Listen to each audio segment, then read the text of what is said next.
कलयुग में मालिक की याद में बैठना या मालिक की याद में आना कोई मामूली काम नहीं है। और बातों पे लोग कितना कितना टाइम बर्बाद कर देते हैं, लेकिन मालिक की याद में बैठना कोई मामूली बात नहीं है। पर जो भी साथ संगत इस मालिक की याद में, परमपिता परमात्मा की याद में सजी हुई है, बहुत ही खुशियों का नज़ारा देखने के काबिल बनती है। जो भी जीव आके राम नाम में बैठते हैं उन्हें एहसास होता है खुद की कमियों का, खुद के गुणों का, अवगुणों का, और फिर गुणों को ग्रहण करके अवगुणों को छोड़ता हुआ जो इंसान आगे बढ़ता है उसे मालिक के नूरी स्वरूप के नज़ारे मिलने शुरू हो जाते हैं। तो आप सबका सत्संग में पधारने का तहे दिल से बहुत बहुत स्वागत करते हैं। जी आयनु खुशामदीद कहते हैं, मोस्ट वेलकम। तो सत्संग में आना, सुनना, अमल करना, ये तीन बातें आदमी के भाग्य को बदल सकती हैं, यानी अभाग्यशाली को बेहद भाग्यशाली बना सकती हैं। ये तीन बातें, सत्संग में आना, सुनना और अमल करना। तो संत, पीर, फकीर इस संसार में, इस दुनिया में सबका भला करने के लिए आते हैं, सबका भला मांगते हैं और भलाई के लिए दुआ करते हैं। वो कभी किसी का बुरा चाहकर भी नहीं करते, यानी कोई कहे, कोई बोले, किसी के कहने से भी किसी के लिए बुरा या बद्दुआ संत, पीर, फकीर कभी कर ही नहीं सकते। उनके हाथ हमेशा सबके लिए दुआ के लिए फैलते हैं कि हे मालिक, हे राम, हे ईश्वर, हे वाहिगुरु, हे गॉड, खुदा रब, सब तेरी औलाद हैं, सबको सद्बुद्धि बख्श ताकि हर कोई तेरी भक्ति करे और आवागमन से आजाद हो सके। संसार भौतिकतावाद में पगलाया है। काम, वासना, क्रोध, लोभ, मोह, अहंकार, मनमाया, काल ने इन सातों द्वारा जाल बिछाया है और रूपी जीव इनके लालच में बुरी तरह से आया है। दिन रात इन्हीं का गुणगान करता है और इन्हीं में उलझता जा रहा है। और जब बुरी तरह से उलझ जाता है फिर बेहद परेशान होता है, क्योंकि जो गुनाह हुए, जो बुरे कर्म हुए, उनकी सजा भोगनी पड़ती है। और जब गुनाहों की सजा मिलती है, जब गुनाह भोगने पड़ते हैं, तब व्याकुल तड़फता इंसान सोचता है कि उसके साथ ऐसा क्यों हो रहा है। कोई न कोई पाप कर्म, कोई न कोई बुरा कर्म इंसान ने जो किया होता है, उसका फल जब चुकाना पड़ता है तो आत्मा व्याकुल हो जाती है, मन तिलमिला जाता है और बेहद दुखी होता है इंसान। तो इंसान को हमेशा मालिक से मालिक को मांगना चाहिए, तो अपने आप मालिक की दया में रहमत मिलती जाती है। संत, पीर, फकीर मालिक के नुमाइंदे होते हैं। हर जीव को मालिक से जोड़ना, हर जीव को काल के चक्रव्यूह से बाहर निकालना, ये संत, पीर, फकीरों का काम होता है। मन जब हावी होता है तो ये हकीकत है, बिगड़ा मन गुरु का ना पीर का। जब मन हावी हो जाए, मनमते लोगों के टोले में फंस जाए, तो बड़े से बड़े भक्त भी गुमराह हो जाते हैं। इसलिए मन से लड़ना सीखो, भक्ति करो, गुरु पीर फकीर पे दृढ़ विश्वास रखो, दृढ़ यकीन रखो, क्योंकि संत गुरु कभी किसी का बुरा सोचते भी नहीं। उनका हर कर्म हर किसी के भले के लिए होता है। भला करना सिखाते हैं, भले के लिए प्रेरणा देते हैं और भला करते रहते हैं। जो जीव संत पीर फकीरों की बात सुन के अमल करता है, यकीनन बेइंतहा उसका भला होता है। आज संसार में हर इंसान सोचता है मैं सुखी हो जाऊं और ज़्यादा सुखी हो जाऊं। तरह तरह की योजनाएं बनती हैं, बिजनेस है, व्यापार है, काम धंधा करना चाहिए, किसी को भी कोई रोक टोक नहीं। हमारा कहने का मतलब इनसे आत्मिक शांति, आत्मिक आनंद या परमानंद पाया नहीं जा सकता।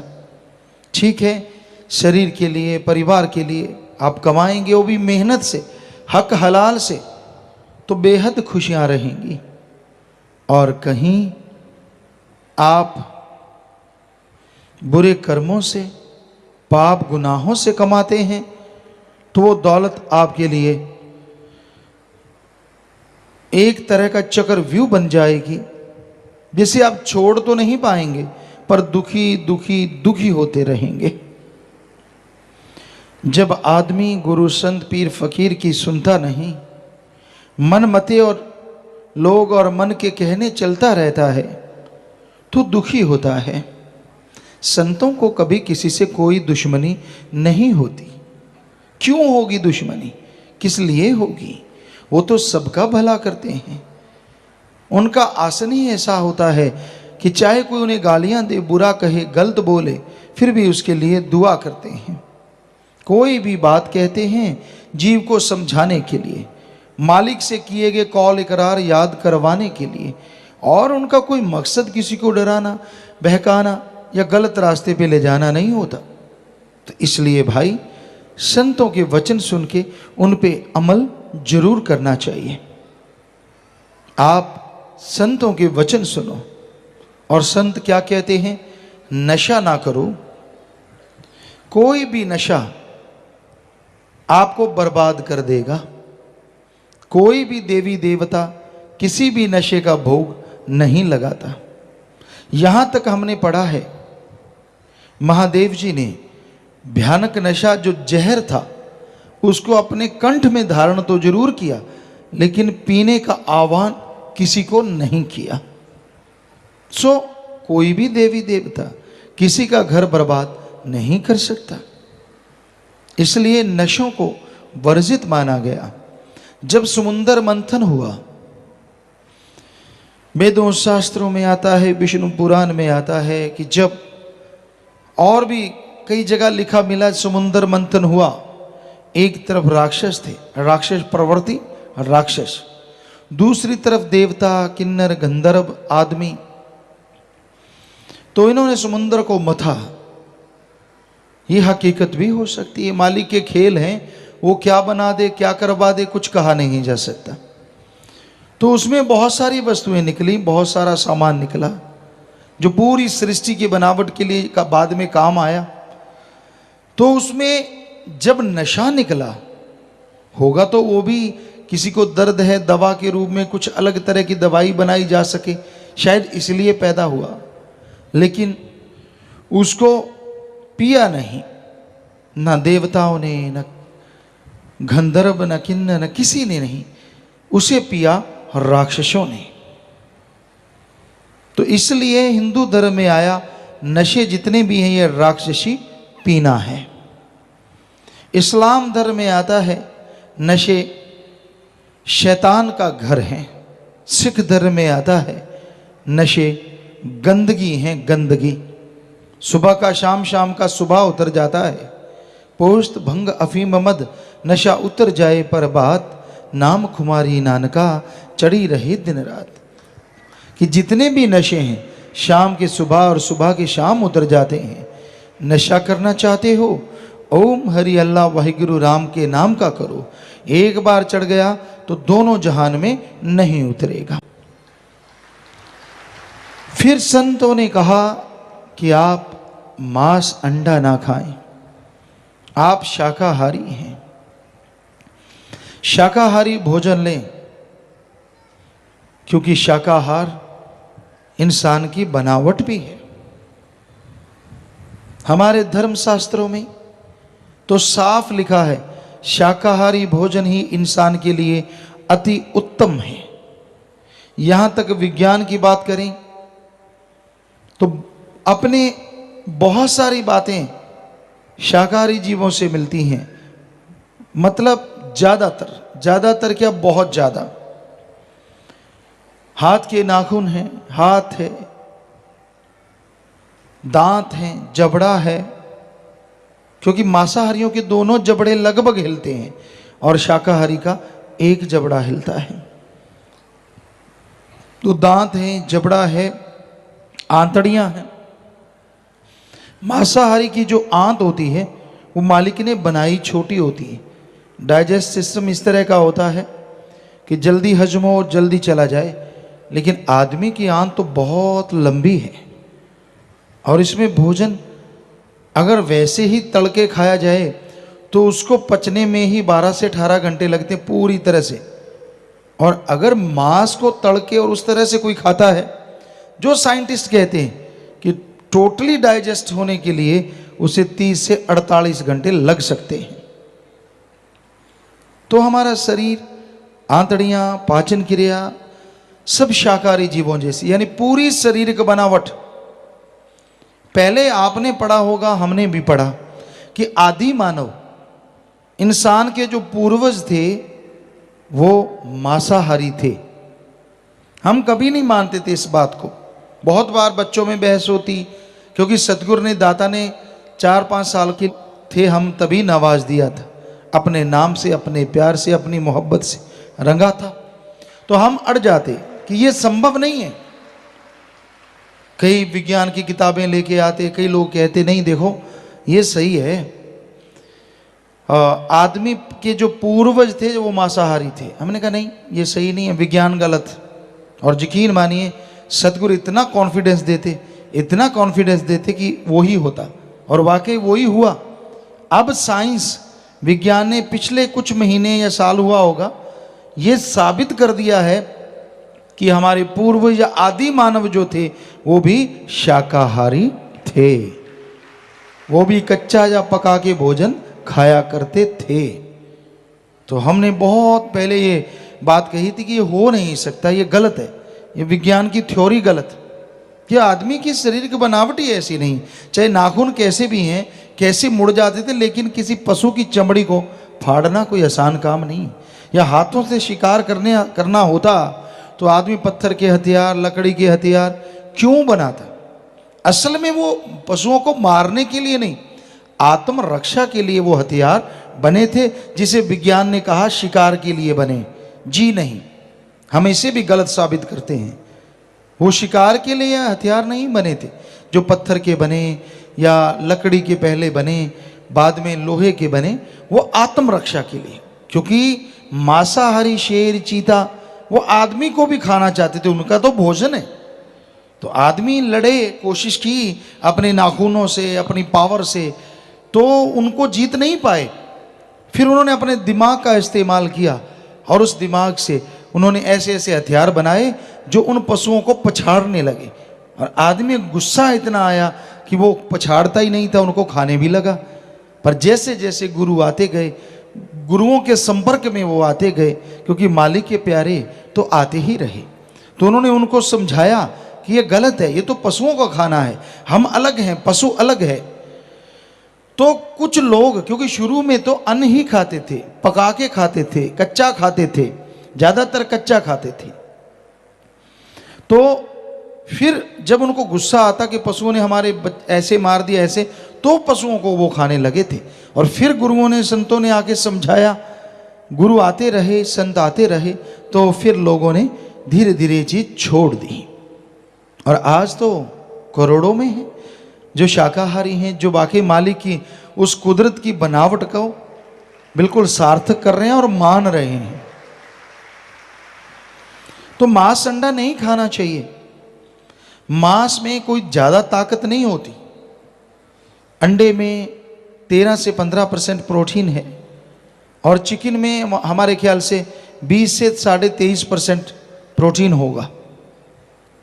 जबकि दालें हैं, मूंगफली है, इनको अगर माने तो इनका 25 से 30% प्रोटीन इनमें पाई जाती है, जो शरीर को मसल बनाती है, पावरफुल बनाती है। तो शाकाहारी चीज़ों में ताकत ज़्यादा है। और सोयाबीन को तो कहना ही क्या है। सोयाबीन में 43 से 45% प्रोटीन पाई जाती है। अंडे से सीधी 3 गुना, चिकन वगैरह से सीधी डबल। और भी नए नए तरीक़ों से सोयाबीन का दूध है, पनीर है, यहाँ भी रिसर्च की जा रही है। आश्रम में भी ये बनने लगा है थोड़े स्केल पे। जब बड़ा बनेगा तो ये सेवादार बताएंगे। तो उसे वाकई अपने आप में वो एक अलग चीज़ है, बहुत ही फायदेमंद है। बड़े बड़े डॉक्टर इस बात को स्वीकार करने लगे हैं। तो आदमी बना ही शाकाहारी है, शाकाहार के लिए। और धर्म भी कहते हैं, मांस मछुरिया खात है, सुरापान के हेत ते नर जड़ से जाएंगे जो मूली का खेत। जमींदार भाई जानते हैं, गाजर मूली बो दो खेतों में, और जब उस फसल को लेते हैं तो खेत में बकाया क्या रहता है? कुछ बाकी चीज रह जाती है? जी नहीं, क्योंकि वो गाजर मूली को खींचते हैं तो वो खेत में कुछ भी नहीं रहता। उसी तरह जो मांसाहार का आहार करते हैं वो मालिक की निगाह से दूर हो जाते हैं और जन्मों जन्मों के चक्कर में, फेर में अटक जाते हैं। निशान उनका खत्म हो जाता है। इसलिए मांसाहार नहीं करना चाहिए। आज दुनिया के बहुत से लोग, बहुत जगहों पे ऐसा होने लगा है, आदमी का मांस खाने लगा है। बच्चों को, छोटे से बच्चे होते हैं, माँ के गर्भ से निकाला जाता है, उनका कहीं सूप बनाते हैं, कहीं अचार बनाते हैं, कहीं डिब्बाबंद मांस बनाया जाता है। उसमें आदमी के बच्चे को साफ करता है काट के, फिर उसको तलता है, भूनता है। डिब्बा बंद मांस औरतें भी खरीदती हैं, आप देख सकते हैं। इनका अचार तक डाला जाता है छोटे से बच्चे का। माँ के गर्भ से 5 महीने का होता है तब उसको निकाला जाता है। जी आप देख सकते हैं कैसे ये मांस खाया जा रहा है। तो बेहद दर्दनाक है ये मंजर। अगली तस्वीर में आप देखेंगे कि कैसे उन बच्चों का सूप बनाया जाता है। उन बच्चों को साबुत ही उबालते हैं, जैसे टमाटर का बाकी और वेजिटेबल सूप बनता है, इसी तरह उनको उबाला जाता है और उनका सूप, खोपड़ी का, शरीर का निचोड़ के सारा सूप बना देते हैं। स्किन वगैरह उतार के, जो भी फालतू की चीज़ें, हड्डियाँ निकाल के। आप देख सकते हैं एक प्याली में नन्ही सी खोपड़ी भी है इस फोटो में। क्या हाल है! क्या राक्षस तौबा नहीं करते होंगे कि ये तो हमारे भी बाप है? ऐसा तो हमने कभी सोचा भी नहीं। कहते हैं इसमें ताकत बड़ी होती है, जो कि बकवास है, सब झूठ है, ये सही नहीं है। आप देख सकते हैं किस तरह से इंसानियत का नाश हो रहा है। अपने देश में देखते हैं, जब 2 लड़कियां हैं या एक लड़की तीसरी आने वाली हो तो उसका अबॉर्शन, सफाई करवा देते हैं। और वो सफाई उस बच्ची को या तो गर्भ में ही इंजेक्शन लगाते हैं या फिर उसके टुकड़े टुकड़े कर दिए जाते हैं। यहाँ ऐसे सत्संगी बैठे हैं जिन्होंने अपनी बेटी को बेटे से बढ़ के प्यार दिया और बेइंतहा खुशियाँ वो ले रहे हैं। हमें बड़ा गर्व है ऐसे लोगों पे, ऐसे माँ बाप पे, कि जिन्होंने अपने सदगुरु की बात को निभाया। कोई और बच्चा नहीं लिया कि ठीक है बेटी हो गई, ठीक है, ये बेटी को ही सब कुछ माना। तो भाई आइंदा आप कोई भी ना तो भ्रूण हत्या करेंगे ना करने देंगे, ये आपसे प्रार्थना है। तो आप हाथ खड़ा करके कसम खाएं कि हम किसी भी किस्म की कोई भ्रूण हत्या नहीं करेंगे ना करने देंगे। तो मालिक आपको बेइंतहा खुशियां बख्शे, घर में खुशियां आए और मालिक से ओढ़ निभे। सबको बहुत बहुत आशीर्वाद। हाथ नीचे कर लीजिए। तो बेहद खुशी होती है जब आप वायदा करते हैं। आप नहीं करते कोई बात नहीं, करने भी ना दें, आजकल कानून बन गए हैं। बल्कि हम सारी साथ संगत से कहते हैं, कहीं भी कोई बेटी को मारने जा रहा है, आप उससे ले लीजिए और हमें दे दीजिए। आपको पता है यहाँ शाही बेटियां बसेरा है, उनका पालन पोषण करेंगे, एसी रूम से इनके बढ़िया गाड़ियों पे स्कूल जाते हैं। तो जहाँ हमारी करोड़ों बेटियां हैं, कुछ और बेटियां आ जाएंगी तो कुछ फर्क पड़ने वाला नहीं। ये आपसे गुजारिश है। तो भाई, ये मांसाहार इंसान को शैतान बना रहा है। फिर तीसरा परहेज, पर नारी पैनीश्वरी मत को इलायो अंग, रावण के 10 शीश गए पर नारी के संग। इस्लाम धर्म में पवित्र कुरान मजीद शरीफ में लिखा है, जायज रिश्ता अख्तियार करो, नाजायज रिश्ता दोज़ख की आग में जलाएगा। अगर ऐसी हराम खोरी करोगे तो दोनों जहां में दोज़ख की आग जलाती रहेगी। यानी कैरेक्टरफुल बनिए। आप पति पत्नी का रिश्ता जायज है, इसके अलावा कोई भी रिश्ता कहीं भी आप इस तरह का जोड़ते हैं तो वो नाजायज है। ऐसा ना करें, ये महापाप है। 1 लाख पूत 1.25 लाख नाती, 13 घर दिया न बाती। जिसके 1 लाख बेटा 1.25 लाख नाती थे, उसने सीता जी को उठाया पर नारी, तो उसका हश्र क्या हुआ? क्योंकि सीता जी नहीं चाहते थे, वो तो अपने राम के पुजारी थे और रावण ने उठाया, जबरदस्ती की उसके साथ। और फिर उसका हश्र 1 लाख पूत 1.25 लाख नाती, 13 घर दिया न बाती। तो ऐसा हश्र हुआ, इतना बुरा हश्र हुआ। और ये बात हकीकत में है, यही सच्चाई है। सिख धर्म में भी आता है, रिश्ते इंसानों में होते हैं, पशुओं में न के बराबर। जिस दिन आदमी पशु बनेगा, इधर भी नरक उधर भी नरक। और एड्स या भयानक बीमारियां जो आ रही हैं, ये पशु से आई हुई बीमारियां हैं। आदमी यहां भी भोग रहे हैं और आगे भी भोगेंगे। 80-80, 100-100 किलो के नौजवान आते हैं, यहाँ कई बीमार आते हैं, 40 किलो वजन रह गया, नर कंकाल, मौत मांगते हैं, मौत नहीं मिलती। ऐसी भयानक बीमारियां। तो ये बुरे कर्म ना करो। ये हमारे दाता रहबर मालिक, कुल मालिक रहबर साईं मस्ताना जी महाराज, शास्त्र राम जी महाराज ने हमें शिक्षा दी और अब वो ही बुलवा रहे हैं। हम तो खाकसार चौकीदार आपके सेवादार हैं जी। तो इन बुराइयों से परहेज करो। और आज आपको ये बताएं, यहां तक बेटियों की चर्चा हुई, हम दावे से कहते हैं, अपने तजुर्बे से कहते हैं, सतगुरु हर तरह का तजुर्बा करवा रहा है। हमने बेटे भी बना बना देखे, सभी बेटे हैं आप और बेटियां भी, तो बेटे भी कम नहीं हैं। पर अगर ये समाज को देखें, ये समाज पुरुष प्रधान है, इसमें बेटे आगे आ रहे हैं। कोई छोटी बात तो नहीं, बहुत बड़ी बात है। लेकिन हमारी बेटियां जो परमार्थ में, सेवा में, नेक कामों में आगे बढ़ रही हैं, ये बेमिसाल बात है, बेमिसाल। शायद पूरे देश में ऐसी मिसाल नहीं होगी।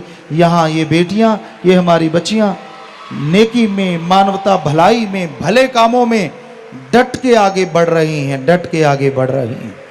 पूरे समाज की परवाह नहीं करती। क्या क्या इल्जामात नहीं लगाए जाते इन पे, क्योंकि लड़की पे लगाना बड़ा आसान होता है, उस पे थोप देना, ये ऐसी है, ये वैसी है, ये वो करती है, ये फला करती है। लड़की किसी को कहे तो भी लोग मानते जल्दी हैं। क्या क्या नहीं किया गया, समझदार को इशारा काफ़ी। लेकिन इनके हौसलों को कोई राई भर ना डुला पाया और मालिक से दुआ ना कोई डुला पाए। इतनी हिम्मत मालिक ने दी, इतनी रहमत है। जो मानवता के लिए निकल लिए, बेप्रवाह जी ने वचन फरमाए हैं, बन के प्रेमी फिर दिल नू डुलाउणा की, अगे नू बधा के पैर पिछे नू हटाउणा की। हमें मान है हमारी इन बच्चियों पे, हमारी बेटियों पे और बेटों पे भी, क्योंकि जवानी आज इतना कुछ कर रही है। नौजवान क्या क्या नहीं गुल खिला रहे, नशे करते हैं गंदे से गंदा, और वैश्यावर्ती करते हैं। समलैंगिकता में सभी तरफ से बुरा हाल है। पर धन्य ये जवानियां दोनों तरफ की जो इतनी आगे बढ़ रही हैं। अधेड़ अवस्था, बुजुर्ग सब ही धन्य हैं जो इस कलयुग में मालिक की याद से जुड़े हुए हैं। तो ये कोई छोटी बात नहीं है प्यारी साध संगत जी, बहुत बहुत बड़ी बात है कि हमारे बेटे, ये बेटियां, सब लोग इतना मालिक के नाम पे परमार्थ में तन मन धन से हर क्षेत्र में तरक्की कर रही हैं और हर तरह का मुसीबत पहाड़ जैसी भी आती हैं उसको चकनाचूर करते हुए राम नाम के मार्ग पे बढ़ रही हैं और बढ़ती रहेंगी। दोनों तरफ से ये रूहें बढ़ रही हैं, दोनों तरफ से, आदमी है, औरत है। जिसको राम नाम की लौ लग जाए, अरे बुल्ले को कंजरी कहा गया। पता नहीं इतिहास में कितनी भक्त औरतें हुई जिनको वैश्या का नाम दिया गया, लेकिन वो मालिक के प्यार में ऐसी नाची कि मीरा बन के आज उनका नाम इतिहास में अमर हो गया और इनका अमर होता रहेगा। ये समाज बड़ा दोगला है। तो भाई इस समाज का कुछ भरोसा नहीं, अपना उल्लू सीधा करने के लिए ये क्या से क्या बना दे। लेकिन यकीन मानिए, राम नाम अल्लाह मालिक की भक्ति इबादत करने वालों का काल महाकाल ना बाल बांका कर सका और ना कर पाएगा। ये बेपरवाह जी के वचन हैं, शायद पुराने सत्संगियों ने सुने होंगे कि तीनों वचनों पे पक्का हो, सुमरन करता हो, सेवा करता हो। बेपरवाह जी ने एक सत्संग में, शायद पंजाब साइड में, कहीं ये वचन फरमाए कि उसका तो एटम भी कुछ नहीं बिगाड़ सकता। ये कोई मामूली बात नहीं, इतने बड़े वचन। साईं मस्ताना जी महाराज ने तो कितने वचन सच्चे सौदे के मुरीदों के लिए लाके दिए। ऐसी गिफ्ट, ऐसा तोहफा जो मुरीद कल्पना भी नहीं कर सकता, इतना कुछ बख्श के लाए कि जी गरीबी ना रहे, अमीर हो जाएं। और यहां कितने सत्संगी बताते हैं, मेरे पास साइकिल था, मेरे पास कुछ भी नहीं था, ढंग का घर नहीं था, कोई सोच ही नहीं थी, और मालिक ने हवा में उड़ार करवा दी, कारों पे बिठा दिया, पता नहीं क्या से क्या बख्श दिया, और वो बख्शते रहेंगे। तो भाई हकीकत हम कोई अपनी बड़ाई नहीं कर रहे, अपने मालिक दाता रहबर की, जिन्होंने सच्चा सौदा बनाया। और धन्य वो मुरीद आप सब, धन्य माँ बाप जो लगातार दृढ़ता से इस पे चले आ रहे हैं और कई गुना बढ़ के चलेंगे, और मालिक का तो सैकड़ों करोड़ों गुना हो सकता है आने वाले टाइम में। ये रहमो करम बढ़ता जाए, कुछ पता नहीं। तो अंदर बाहर से झोलियां भरती रहेंगी। जो राम नाम के पुजारी हैं, बस वचनों पे रहिए। तो हमारा कहने का मतलब, क्या लड़के क्या लड़कियां, आप रोजाना देखते हैं, कुछ दिनों से तो खास करके तन मन धन से ये परमार्थ में एक दूसरे को पिछाड़ने में लगे हुए हैं। वो पल पल की भक्ति मालिक मंजूर कर लेता है। जब ये स्कीम लड़ाते हैं, कैसे करें, क्या करेंगे, क्या नहीं करेंगे, तो कबीर जी ने कहा था हर श्वास सुमरण ऐसे करवाता है मालिक, जब करवाने पे आ जाए। सारे सोचते थे, कई बच्चे ये हमसे पूछा करते थे, पिताजी ये कैसे संभव हो सकता है, पल पल का सुमरण तो हो ही नहीं सकता। तो ऐसे करवा लेता, वो करवाने वाला डाडा है।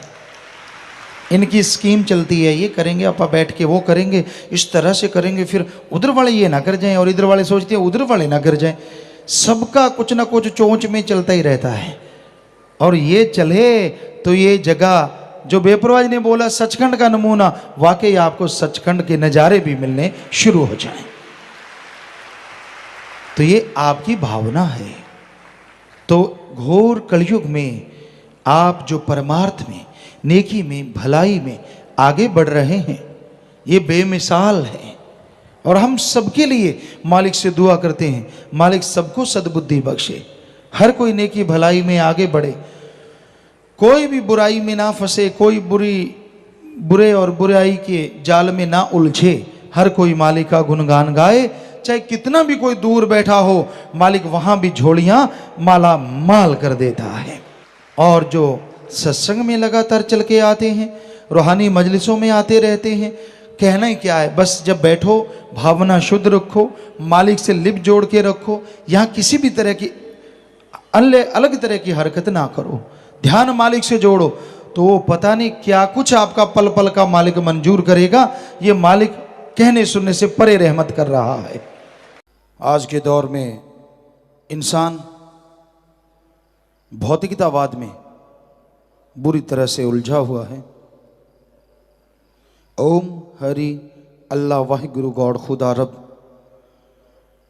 का नाम तो इंसान भूल चुका है, या यूं कहें मालिक का नाम जब जरूरत हो तब इंसान को याद आता है। आगे पीछे इंसान भौतिकतावाद में बुरी तरह से उलझा है। क्या इस नए दौर में, इस युग में प्रभु का नाम कोई फायदेमंद है? इंसान वही सौदा करता है, वही बिजनेस व्यापार करता है जिसमें उसे लाभ हो, फायदा हो। कोई भी ये सोच के पैसा नहीं लगाता कि मैं पैसा लगाऊं और वो डूब जाए, बल्कि दुगने चौगने के चक्कर में लोग रहते हैं। तो क्या राम नाम का भी कोई फायदा है? इंसान कहता है मेरे पास पैसा है, ऐशो इशरत है, साजो सामान है, मैं भगवान का नाम क्यों लूं? क्या जरूरत है मुझे? क्या मिलेगा मुझे? तो भगवान का नाम जितना लाभदायक है, इतना दुनिया में कोई दूसरी चीज हो नहीं सकती। चाहे आप अमीर हैं, चाहे आप गरीब हैं, ईश्वर का नाम हर किसी के लिए जरूरी है। कैसे? मान लीजिए आपको आने वाले टाइम में, फ्यूचर में बहुत भयानक बीमारी लगने वाली है, बहुत दर्द सहन करना पड़ेगा आपको। उस बीमारी की वजह से आप सालों साल चारपाई पे रहेंगे, लाखों करोड़ों रुपए आपके खर्च हो जाएंगे, और फिर शरीर जल्दी से तंदुरुस्त होता नहीं, उस पर समय लगता है। क्या आपके पास कोई ऐसा tonic, allopathy, Ayurveda, naturopathy, homeopathy, इन सब में क्या कोई ऐसा टॉनिक है जिसको ले लिया जाए और वो बीमारियां लगे ही ना? जी नहीं। किसी भी पद्धति के पास ऐसा टॉनिक नहीं है जिसको लेने से आने वाले पहाड़ जैसे रोग कंकर में बदल जाएं। तो क्या यह संभव हो सकता है? जी हां। आपके आने वाले रोग अगर आपको लगे ही ना, सालों साल जो चारपाई पकड़नी है वो छूट गई, लाखों करोड़ों रुपए खर्चा आना था वो छूट गया, क्या इससे बड़ा लाभ का कोई और सौदा हो सकता है? आप कहेंगे नहीं हो सकता, पर यह सौदा कौन सा है? यह सौदा है राम नाम की भक्ति। करना कुछ ही नहीं, भक्ति का तरीका जान लो, उसका जाप करते रहो, घर में रहो, परिवार में रहो, काम धंधा करते रहो, लेटे रहो, बैठे रहो, कोई पाबंदी नहीं है। सुमरन कीजिए जीभा से या ख्यालों से, तो किया गया राम का नाम, जपा गया राम का नाम, आपके आने वाले पहाड़ जैसे कर्म को कंकर में बदल देता है। कोई ऐसा लाभ का सौदा? सर्व रोग का औषध नाम, कल्याण रूप मंगल गुणगाम। सभी रोगों की मुकम्मल दवा है प्रभु का नाम, ईश्वर का नाम। ईश्वर के नाम का जाप करो, मालिक के नाम की भक्ति करो। ईश्वर का नाम सिर्फ इस बीमारियों से ही नहीं बचाता। आपको कोई गम है, कोई चिंता, टेंशन है, तो राम का नाम उन गम चिंताओं से, अल्लाह वाहिगुरु गॉड का नाम इस टेंशन से आपको टोटली फ्री कर देगा। कैसे? आदमी को टेंशन, चिंता होती है जब कोई परेशानी आ जाए, कोई प्रॉब्लम हो और उस परेशानी का हल दिमाग से ना मिले, वो सोचता रहे, अंदर ही अंदर ध्यान करता रहे, दिमाग पे पूरा जोर दे, लेकिन उस समस्या का कोई हल ना मिले, तो क्या होता है, आदमी के अंदर वो प्रॉब्लम, वो समस्या घूमने लगती है। जितने बार वो टेंशन, वो समस्या घूमती, उतनी ही टेंशन बढ़ती जाती है। तो फिर कैसे? क्योंकि किसी को बता नहीं सकते आप, खुद आपका दिमाग जवाब दे जाता है, और जितनी बार वो समस्या, वो टेंशन वाली बात घूमती रहेगी, आपकी टेंशन और बढ़ती जाएगी। ये मनोविज्ञान कहती है। फिर राम नाम कैसे दूर कर देता है टेंशन? आप को अगर ऐसी समस्या है, ऐसी प्रॉब्लम है, आप घंटा सुबह घंटा शाम मालिक की याद में बैठिए, प्रभु की याद में बैठिए। उससे क्या होगा, वो आपके दिमाग की सोचने समझने की ताकत को 1.5 गुना, डबल या 3 गुना भी कर सकता है। पहले जो समस्या का हल आपके दिमाग में नहीं आ रहा था, जैसे ही आपके दिमाग की शक्ति 1.5 दुगनी हो गई, तो नेचुरली उस प्रॉब्लम का सॉल्यूशन आपको आपके अंदर से मिल जाएगा और आप टोटली टेंशन फ्री हो जाएंगे। ऐसे काम करता है अल्लाह वाहिगुरु राम का नाम, टोटली टेंशन फ्री कर देता है। और जरा सोचिए, जिस आदमी को कोई टेंशन नहीं, कोई प्रॉब्लम ही नहीं है, उससे सुखी इंसान क्या दुनिया में दूसरा हो सकता है? जी नहीं। क्योंकि लोगों को बहुत परेशानियां हैं, डायरेक्ट इनडायरेक्ट, बताते नहीं हैं। कोई किसी किस्म की परेशानी से जूझ रहा है, कोई किस किस्म की, कोई शारीरिक, कोई पारिवारिक। तो इन परेशानियों से मुक्ति का बड़ा आसान तरीका है ओम हरि अल्लाह राम का नाम, मेथड ऑफ मेडिटेशन। उस गुरु मंत्र को, उस कलमा को जैसे जैसे आप जाप करेंगे, अदा करेंगे, वैसे वैसे आपके सोचने की शक्ति बढ़ती जाएगी। नासा साइंस केंद्र अमेरिका में ये बात कही गई कि अगर आप मेथड ऑफ मेडिटेशन करें, यानी ध्यान में बैठें, तो आपकी विल पावर बढ़ेगी। किसी ने पूछा कैसा ध्यान? कहते एक वर्ड ले लो, जैसे ओम हरि अल्लाह गॉड, और उसका कंटिन्यू अभ्यास करो, लगातार जाप करो, तो आपका विल पावर बढ़ेगा, आत्मविश्वास बढ़ेगा। और ये साइंस मानती है आत्मविश्वास सफलता की कुंजी है। जिसके अंदर आत्मविश्वास होता है, सफलता उसके कदम चूमती ही चूमती है।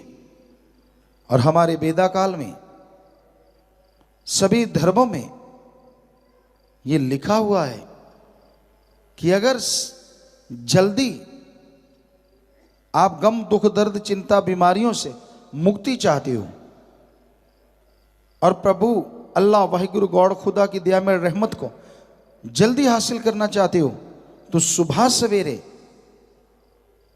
2 से 5 में जागो। 2 बजे जागे या 3 बजे या 4 बजे, और फिर 1 घंटा मालिक को याद करो। इस समय को हमारे हिंदू धर्म में ब्रह्म मुहूर्ता, सिख धर्म में अमृत वेला, इस्लाम सूफी संतों ने बांगे वक्त या फर्ज, और इंग्लिश फकीर the gods prayer time, the gods prayer Indian time, early morning between 2 to 5, 2 से 5, इसमें मालिक को याद करो। और नासा साइंस केंद्र भी कहता है, जो हमें बताया गया, कि सुबह 2 से 5 का जो टाइम है इसमें जागो, ऑक्सीजन ज़्यादा और शुद्ध होती है। मेडिटेशन करोगे तो जल्दी विल पावर बढ़ेगा। तो जो धर्मों में हजारों साल पहले कहा था, आज साइंस भी मान रही है, विज्ञान भी मान रही है।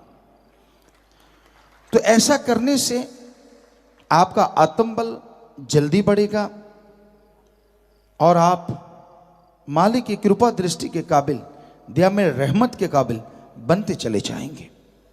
अब जरा सोचिए कितना फायदेमंद है मालिक के नाम का सौदा। कुछ नहीं देना आपने, ना घर छोड़ना है, ना परिवार छोड़ना है, ना नौकरी छोड़नी है, ना घर छोड़ना, ना बाल बच्चे, ना धर्म छोड़ना, ना पहनावा बदलना। मालिक को इन चीज़ों से कुछ लेना देना नहीं और ना ही कुछ देना, क्योंकि ओम हरि अल्लाह वाहिगुरु राम मंगता नहीं। दिमाग में याद रखो, वो दाता था, दाता है और दाता ही रहेगा। वो देता ही देता है, लेता नहीं है। ये तो आम लोग होते हैं जो चढ़ाते हैं और लोग ही होते हैं जो उठा के खा जाते हैं। मालिक के पास एक नया पैसा नहीं जाता। तो यही हकीकत है, यही वास्तविकता है कि उस सुप्रीम पावर, उस मालिक को अगर आप हासिल करना चाहते हैं, कृपा दृष्टि पाना चाहते हैं, तो मूल मंत्र जरूरी है। जैसे दूध में घी होता है, उसको निकालने के लिए एक मेथड है, पुरातन मेथड।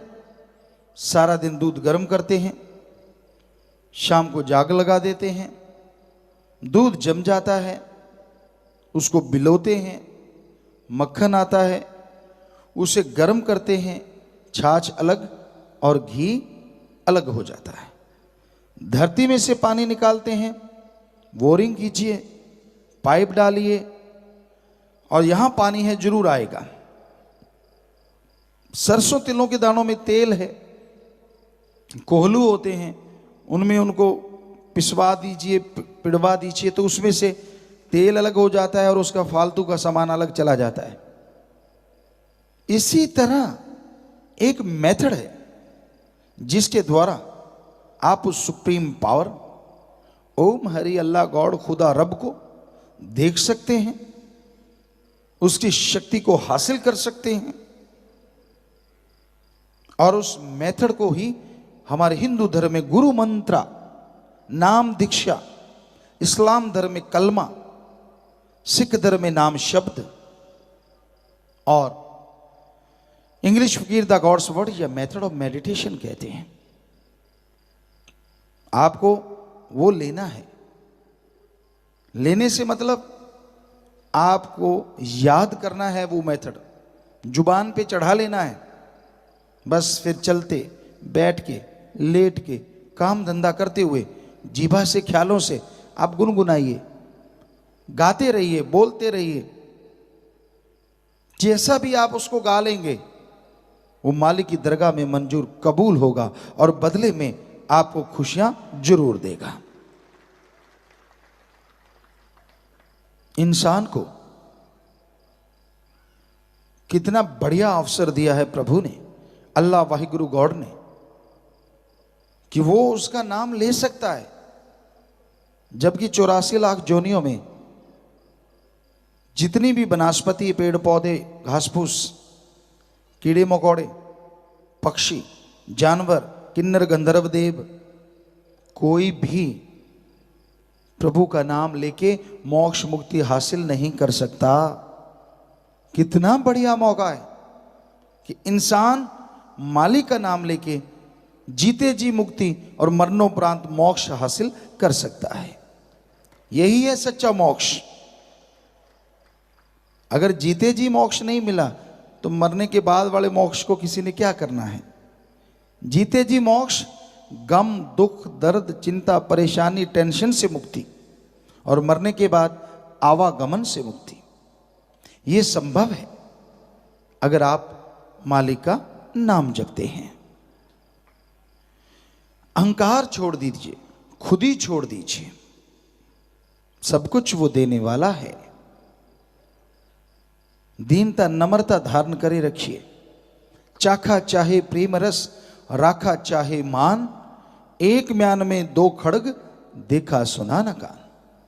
कि एक तरफ आप भगवान अल्लाह राम मालिक गॉड खुदा की दया में रहमत को पाना चाहते हैं, और दूसरी तरफ आपके अंदर अहंकार है। मैं ऊंचे धर्म से, मेरे पास पैसा, मेरी राज पहुंच, मेरे बहुत सारे बच्चे, मेरे पास इतनी जमीन जायदाद, कोठियां बंगले बगीचे। जितना अहंकार करते जाओगे उतना मालिक से दूर होते चले जाओगे। इसलिए कबीर जी ने लिखा, चाखा चाहे प्रेम रस, राखा चाहे मान। एक तरफ अहंकार है, घमंड है, एक म्यान में दो खड़ग, देखा सुना न कान। अगर आप अहंकार करते हैं, खुद ही करते हैं, तो वही आपके अंदर रहेगी, खुदा नहीं, राम नहीं। और अगर उससे प्यार करते हैं तो आपके अंदर अहंकार नहीं बल्कि दीनता नम्रता होगी, और प्रभु के कण कण में जर्रे जर्रे में दर्श दीदार जरूर होंगे। इसलिए खुद ही ना आने दो अपने अंदर। दाता को कभी ना भूलो। ये ना हो कोई दात मिल जाए और आप दाता को भूल जाओ। ये तो सब उसकी नियामतें हैं, ये तो सब उसका रहमो करम है। वो चाहे पत्थर पे भी ऐसा रहमो करम कर दे, भगवान बना डाले, और वो चाहे कोई भगवान कहलाने वाले को धरती में खाक कर दे। रावण अपने आप को भगवान ही समझता था। क्या नहीं था उसके पास? बहुत बड़ा साइंटिस्ट, एटम परमाणु कंधे पे लेके घूमता था, जब चाहे बरसात करवा लेता था, सूरज क्या चंद्रमा की रोशनी से भी खाना बना लेता था, सफल क्लोन ज्ञाता था। उसके खुद के तो 3 या 5 बेटे थे, बाकी सब क्लोन थे। और आगे सफल क्लोन गया था, क्योंकि आगे उन बच्चों के भी बच्चे थे, यानी 1.25 लाख आगे पोते थे, नाती थी। कितना बड़ा साइंटिस्ट था वो। पर उसने अपने आप को ये समझा, मेरे जैसा कोई हो ही नहीं सकता। अहंकार किया। 1 लख पूत 1.25 लाख नाती, तैरावन घर दिया ना बाती। सब कुछ खाक में मिल गया। इसलिए दीनता नम्रता जरूरी है। पता नहीं मालिक ने और क्या बख्श देना है। भगवान अल्लाह वाहिगुरु गॉड खुदा रब के दर पे जो झुक गया सो पा गया, जो तड़ गया सो गवा गया। जितनी दीनता नम्रता कोई धारण कर लेता है, उतनी जल्दी उसकी झोलियां मालिक के रहमो करम से भरती चली जाती हैं, और वो अंदर बाहर से माला माल होता चला जाता है। तो आप अपने जमीर को जगाइए, कभी भी अहंकार ना आने पाए। ईश्वर का नाम लीजिए, अति जरूरी है। क्योंकि अगर आप गुरु मंत्र से जुड़ जाते हैं, मालिक के नाम से जुड़ जाते हैं, तो आपके पास एक मेथड है, आपके पास एक युक्ति है। कभी भी आपको कोई गम आता है, कोई चिंता आती है, कोई टेंशन आता है, तो उस युक्ति का अगर इस्तेमाल करेंगे तो वो गम चिंता टेंशन दूर होती चली जाएगी। और अगर आप सुख शांति में कंटिन्यू लगातार उस युक्ति से अभ्यास करते रहेंगे, नियम बना लीजिए कि चलो आधा घंटा सुबह शाम, घंटा सुबह शाम भक्ति इबादत करेंगे, तो आपको दुख दर्द परेशानी आएगी नहीं। दुख में सुमरन सब करें, सुख में करे ना कोई। जो सुख में सुमरन करे तो दुख काहे को होए। दुख में, परेशानी में, तकलीफ में हर कोई राम राम अल्लाह अल्लाह गॉड गॉड करता है। अगर आप सुख शांति में मालिक को याद कर लें तो आपको कोई दुख दर्द परेशानी आ ही नहीं सकती। उदाहरण के तौर पे, पढ़ने वाले बच्चे जब पेपर नजदीक होते हैं, वाह क्या भगवान के भक्त बन जाते हैं। प्रभु मैं तुझे लड्डू चढ़ाऊंगा, तुझे हलवा चढ़ाऊंगा, तुझे पैसे चढ़ाऊंगा, और बदले में रात को पेपर दिखा जाना जो कल को आएगा। क्या कमाल है। पक्का तेरा भक्त बन के रहूंगा और अगली बार पक्का पढ़ा करूंगा, इस बार बेड़ा पार कर दो। हर बार यही हाल होता है। तो किसी का बच्चा बीमार हो जाए, मालिक ना करे ऐसा हो, पर कर्म तो चलते ही रहते हैं। बच्चा बीमार हो और डॉक्टर कह दें कि ये तो लाइलाज है, फिर देखिए कैसे भगवान की मिन्नत करता है, भगवान तेरी काली पीली नीली गऊ मेरे बच्चे को बचा ले, मैं तो तेरा ही बंदा हूं। पहले किसका था भाई? पहले भी तो भगवान का ही था, पर वो याद नहीं था क्योंकि तेरे को सुख था। तो हमारे धर्म शास्त्र सभी कहते हैं, सभी धर्मों के, कि आप सुख शांति में भी सुमरन करेंगे, भक्ति इबादत करेंगे तो आपके गम दुख दर्द चिंताएं मिट जाएंगी, आपके आने वाले रोग आपको लगेंगे नहीं। इसलिए नियम बना लीजिए कि आपने 15 मिनट, आधा घंटा, 5 मिनट, 2 मिनट सुबह शाम सुमरण करना ही करना है। अगर आप नियम बना लेंगे तो मालिक का नाम ले पाएंगे, नियम नहीं बनाएंगे तो राम का नाम नहीं लिया जा सकता, और बातों में ही ध्यान उलझा रहता है। तो समय आपने निश्चित कर रखा है, सुबह सवेरे उठते हो, रफा हस्त दौड़ के जाते हो, चाय पानी नाश्ता लेते हो, अभी खा के हटते हो, दोपहर के खाने का फिक्र पहले हो जाता है, यार फलां जगह जाना है, कोई इंतजाम, फिर शाम का खाना। तो ये सारा कुछ आपका नियम है।